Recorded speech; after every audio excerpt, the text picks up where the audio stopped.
कहावत बड़ी मशहूर है, काठे कटहर ओठे तेल। लेकिन ये कहावत जिस परिप्रेक्ष्य में ही यूज की जाती हो, लेकिन बिहार की राजनीति में इसका प्रयोग अब समझ लीजिए कि खूब होने लगा है। भोरे भोर के इस एपिसोड में आपका बहुत बहुत अभिनंदन करते हैं। और आज के इस विषय पर जिसको लेकर के चर्चाएं ज़बरदस्त हो रही हैं, चाहे राजनीतिक गलियारा हो या फिर मीडिया जगत, सभी इस बात की चर्चा कर रहे हैं कि आखिर विपक्ष जो दावा कर रहा है उसमें कितना दम है। क्या नीतीश कुमार सत्ता से बेदखल हो जाएंगे? क्या है मास्टर प्लान लालू प्रसाद का, जिसको लेकर के वो लगातार कह रहे हैं कि नीतीश कुमार को ठिकाने लगा देंगे?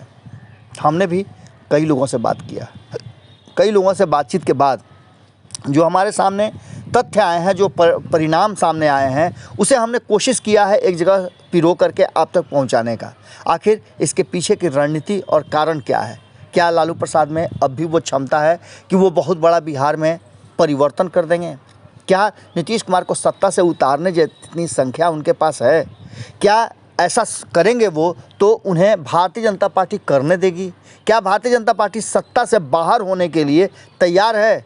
इन सारे सवालों का जवाब हम लगातार खोजने का कोशिश कर रहे हैं और इन सवालों को यदा कदा हम आपके सामने ला करके रख भी रहे हैं और इसके जवाब भी हम खोजने का प्रयास किए हैं जो आप तक हमने रखा है। लेकिन आज ये सवाल और ज़्यादा मौजू हो गया है, क्योंकि कल चुनाव परिणाम आएंगे और चुनाव परिणाम आने के ठीक बाद लगातार कहा जा रहा है कि बिहार में नीतीश की सरकार उखड़ जाएगी। कैसे उखड़ जाएगी, इसके लिए कई ऐसे तर्क दिए जा रहे हैं, कारण बताए जा रहे हैं और कहा यह जा रहा है कि लालू प्रसाद ने उसकी रणनीति बना ली है। चलिए मान लेते हैं कि लालू प्रसाद दोनों ही सीटों पर जीत जाते हैं, जो कि अभी कहना थोड़ा जल्दबाजी होगा, क्योंकि नीतीश कुमार को कमतर आंकना शायद बिहार की राजनीति में सबसे बड़ी भूल होगी। जिसने भी नीतीश कुमार को कमतर आंका है या नीतीश कुमार के बारे में जो प्रिडिक्शन किया है वो अक्सर गलत ही हुए हैं। नीतीश कुमार आज मात्र 43 सीटों वाले हैं, जिसमें से 2 विधायक उनके अब नहीं रहे, 41 विधायक हैं। उसके बाद भी जो लोग भारतीय जनता पार्टी आरजेडी से अलग थे, उन सारे लोगों को उन्होंने अपने खेमे में ला दिया, चाहे वो सुमित कुमार हों या फिर बसपा के जमा खान हों या लोजपा के विधायक हों। सभी को अपने खेमे में ला करके नीतीश कुमार ने ये साबित किया कि वो राजनीतिक और रणनीति रूप से काफ़ी सशक्त व्यक्ति हैं और सोचते हैं वो करके दिखाते हैं। इतना ही नहीं, उन्होंने एक और परिवर्तन किया था। उपेंद्र कुशवाहा जो उनके सबसे प्रबल विरोधी थे, सबसे ज़्यादा उनके टांग खिंचाई किया करते थे, उस उपेंद्र कुशवाहा को अपने खेमे में ला करके अपने सबसे करीबियों में शामिल कर लिया। आज उपेंद्र कुशवाहा नीतीश कुमार के मुख्यमंत्री छोड़िए ना, प्रधानमंत्री बनाने की बात करते हैं। इन सारी बातों को लेकर के क्या लालू प्रसाद में अब वो ताकत, वो दम रह गया है जिससे वो नीतीश कुमार को सत्ता से उखाड़ कर फेंक देंगे? देखिए, सत्ता की लड़ाई में सबसे बड़ी बात है वो है संख्या बल। संख्या बल की बात करें तो अभी नीतीश कुमार के पास 126 विधायकों का समर्थन प्राप्त है, 122 विधानसभा के बहुमत के मैजिक आंकड़े के बावजूद। अब समझ लीजिए आप कि 122 के बाद उनके पास 4 अधिक विधायक हैं तो वो सत्ता में कायम हैं। इसमें से 74 विधायक आपको पता है कि भारतीय जनता पार्टी के हैं, 41 विधायक नीतीश कुमार के हैं, 4 विधायक वीआईपी के हैं, 4 हिंदुस्तानी आवाम पार्टी के और 3 का समर्थन उन्हें प्राप्त है। इन सारी बातों को लेकर के दूसरे खेमे में जो महागठबंधन है, उसमें अगर महागठबंधन को सम्मिलित रूप से रख दें, अगर इस चुनाव के आपसी रंजिश को छोड़ भी देते हैं, तो नीतीश कुमार से ठीक उल्टा आप समझिए कि राष्ट्रीय जनता दल और तेजस्वी यादव को मुख्यमंत्री बनाने के लिए लालू प्रसाद के पास 110 विधायक हैं।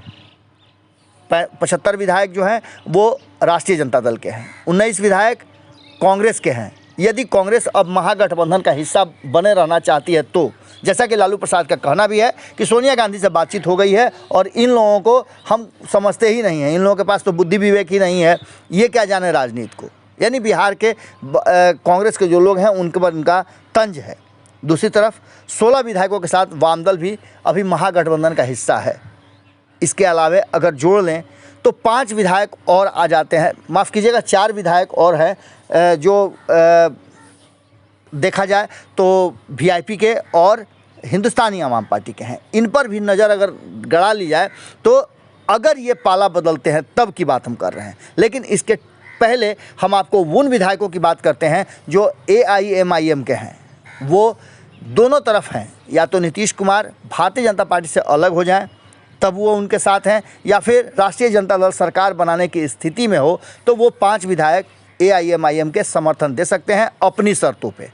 यानी अपनी शर्तों का मतलब आप समझ रहे हैं कि इसमें समझौते होंगे और बहुत सारी बातें होंगे। तो चलिए मान लेते हैं कि ये 10 महागठबंधन के और 5 ये हो जाते हैं तो 115 हो जाते हैं। अभी भी 7 विधायक कम से कम घट रहे हैं। इसकी पूर्ति कहाँ करेंगे, कैसे करेंगे? तो इनके लिए मान लेते हैं कि अगर 2 सीटों पे वो कुशेश्वर स्थान और तारापुर जीत भी जाते हैं, तेजस्वी यादव और लालू प्रसाद, तो ऐसी स्थिति में उनके 117 होते हैं।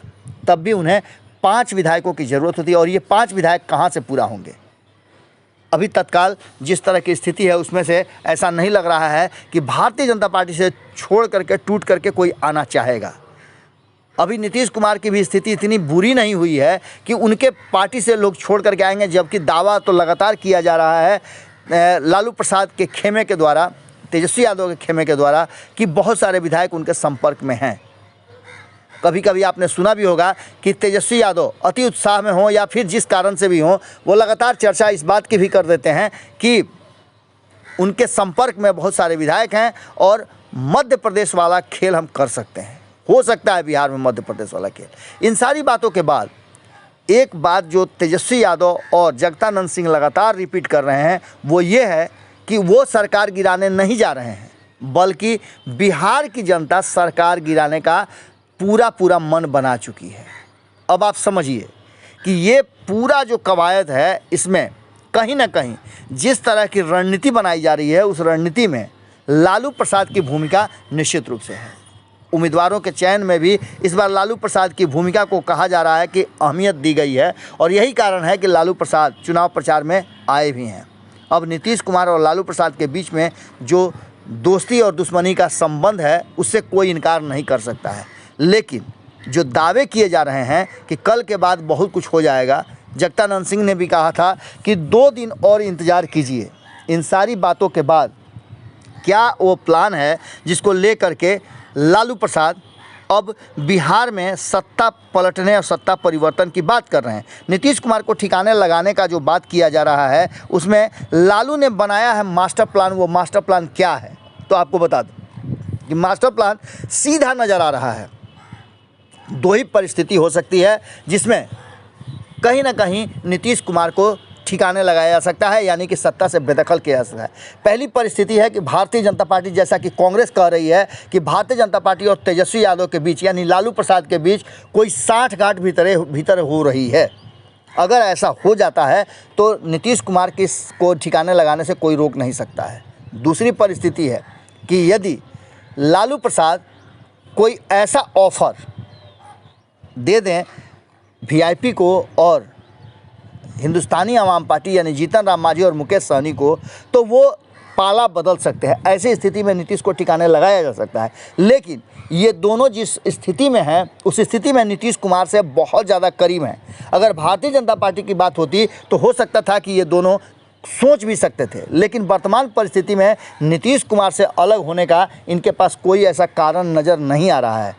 अगर ऑफ़र बहुत बड़ा भी हो जाए तो आखिर क्या ऑफ़र दे सकते हैं, क्योंकि केंद्र में तो सरकार भारतीय जनता पार्टी की है और लालू प्रसाद केंद्र में भी बहुत कुछ नहीं दे सकते हैं। रहा सवाल उत्तर प्रदेश का, तो उत्तर प्रदेश और अन्य राज्यों में जो चुनाव होने वाले हैं उसमें भी लालू प्रसाद का बहुत बड़ी भूमिका नहीं हो सकती है। एक तरफ लालू प्रसाद इन सारी बातों को कर रहे हैं और दूसरी तरफ यदि नीतीश कुमार इन सारी बातों को लेकर के, ये सबसे अंतिम और लास्ट ऑफर है कि अगर नीतीश कुमार ये समझ जाएं कि अब उनकी सरकार नहीं बचेगी, उन्हें ठिकाना लगा दिया जाएगा, तो ऐसी स्थिति में नीतीश कुमार एक बार फिर से लालू प्रसाद वाला फार्मूला पर वापस महागठबंधन में आ सकते हैं। लेकिन उन्हें उसके लिए बहुत सारे त्याग करने पड़ेंगे और उस त्याग में उन्हें अपनी कुर्सी तेजस्वी यादव को हस्तांतरित करनी होगी और ये फार्मूला शायद नीतीश कुमार को स्वीकार नहीं हो।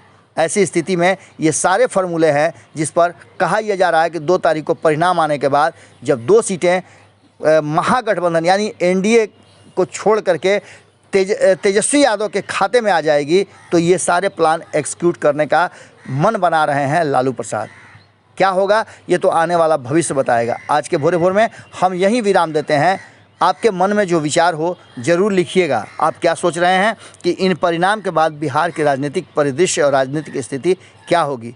जुड़े रहिएगा। बहुत बहुत धन्यवाद। नमस्कार।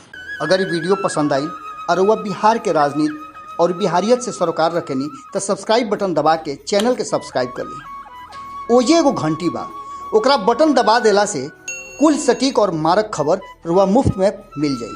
अगर रुआ पत्रकारिता के हमनी के नया प्रयोग में सहयोग कर चाहतानी तो ज्वाइन बटन दबा दी।